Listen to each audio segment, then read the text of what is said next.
Hey, what's up, everybody? This is a WFSO reaction. We haven't done one in a very long time, so I told you guys I was going to do more, more wrestling content, and I need to do more besides, the normal with excuse me, normal with WFSO exclusive or WFSO report with like the wrestling independent wrestling places that I go to. So I need to do more like WFSO reaction. So now I'm just thinking about it, like let me find. I'm gonna find something that I think is more appealing for me to talk about and react on.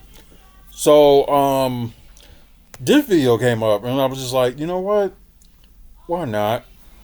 Let's talk about it.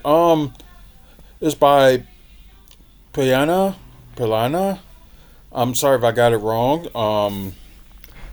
Yeah. Y'all get a chance. He's talked about a lot of wrestling contact, so y'all get a chance to check him out. So it says John Cena got worse. So are they not liking that?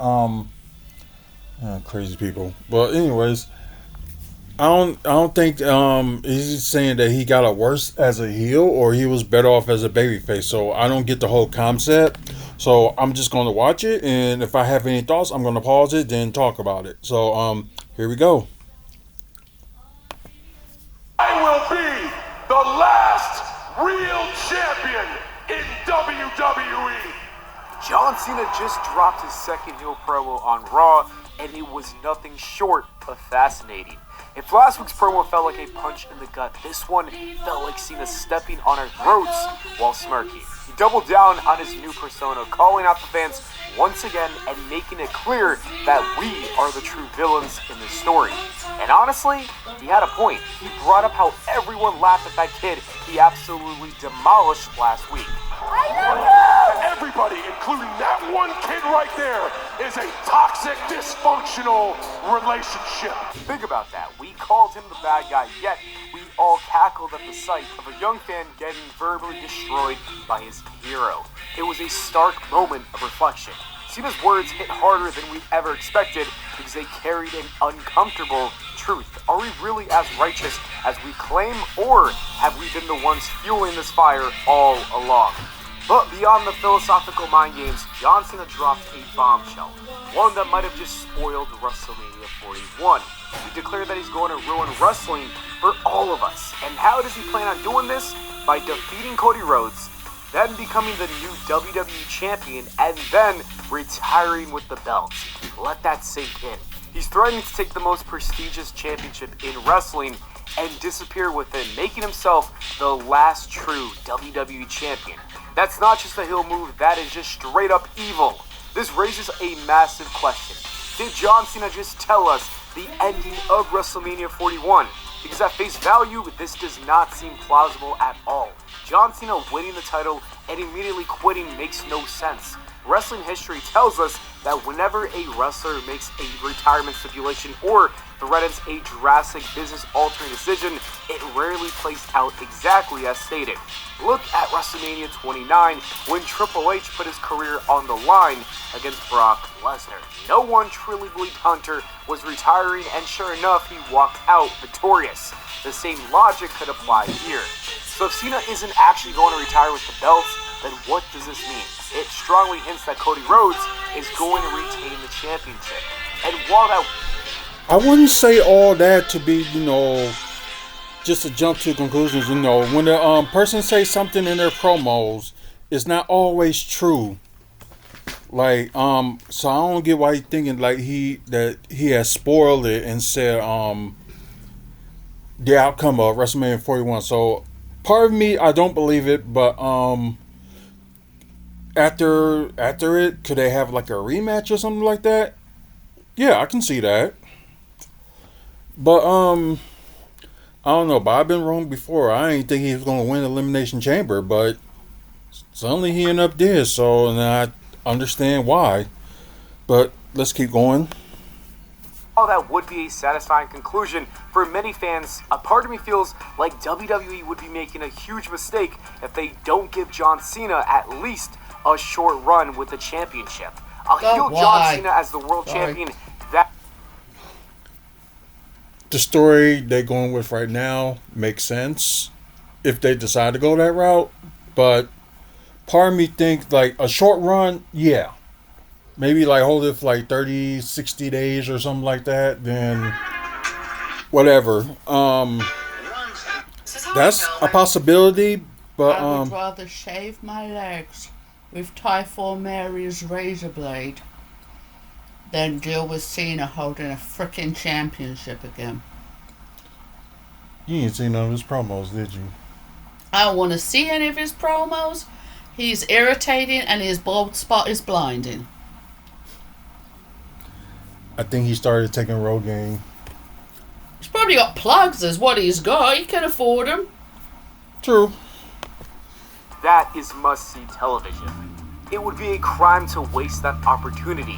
He's already scheduled for Raw and SmackDown after WrestleMania, so the idea of Cena winning at the big event and holding the title until at least December seems like a real possibility. Imagine the chaos that would ensue. The WWE Universe has never seen a true villain like John Cena before. He's played the corporate poster boy for nearly 2 decades.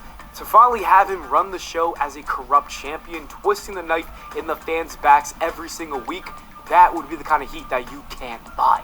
And speaking of things John Cena did not say, let's address the glaring omission in this promo, and that is The Rock. For the second straight week, neither John Cena nor Cody Rhodes has mentioned The Rock, and that is bizarre considering that The Rock was the catalyst for this entire heel turn.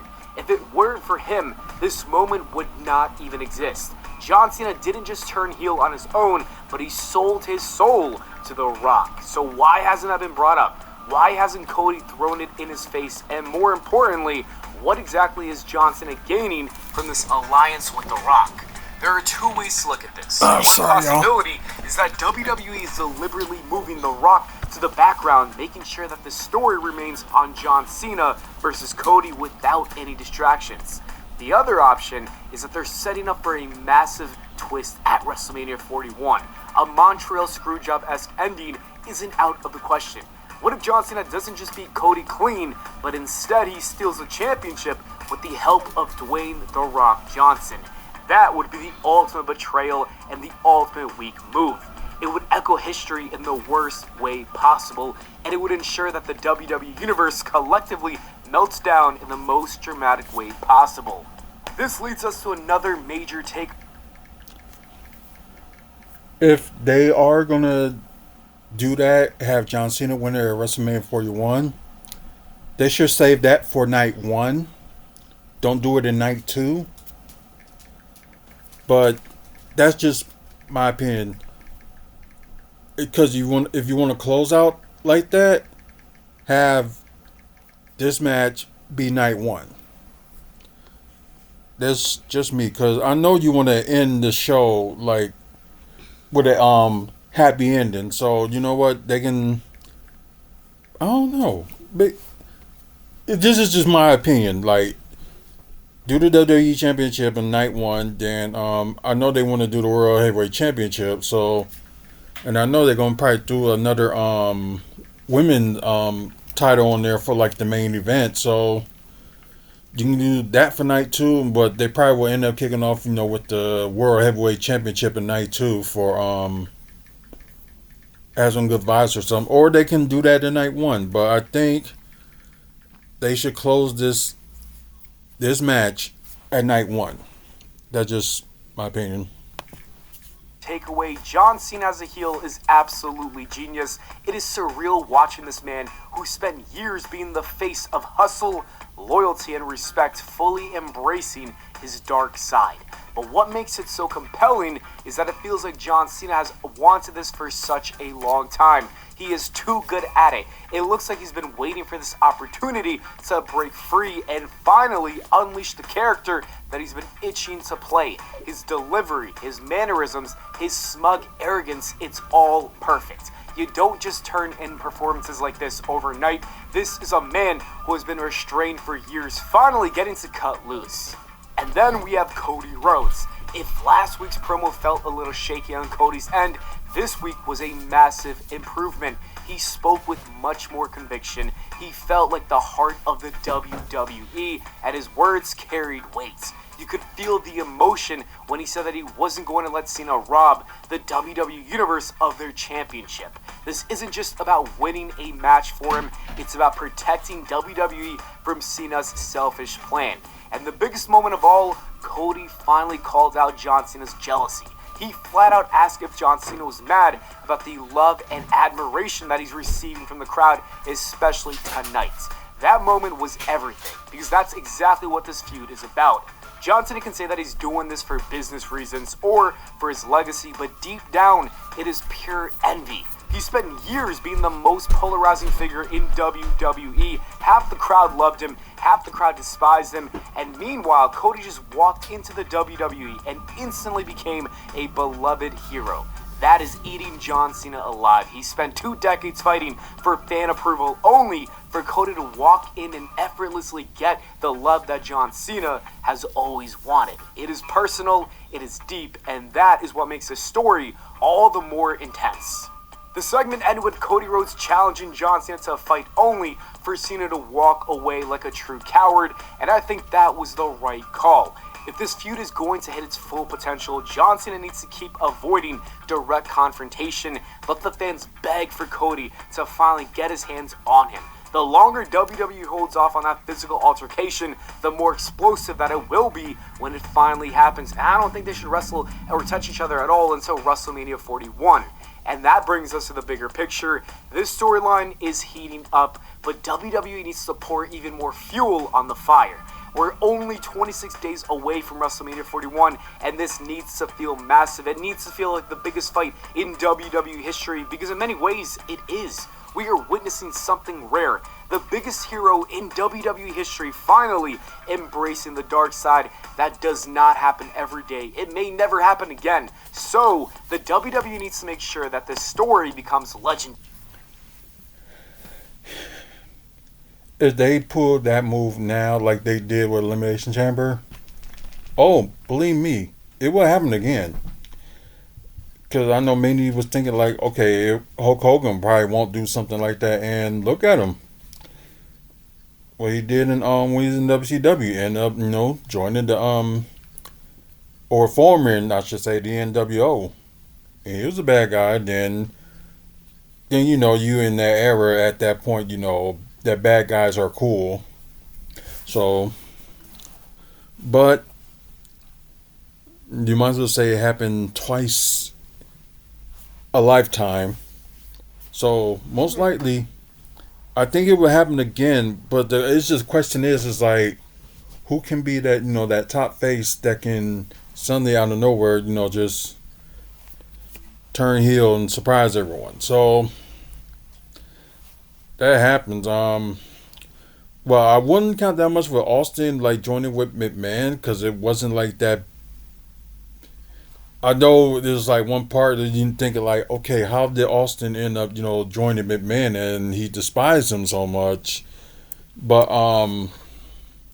they could use that angle. But I don't know. I just wouldn't count it that much as like a bit shocker or anything like that.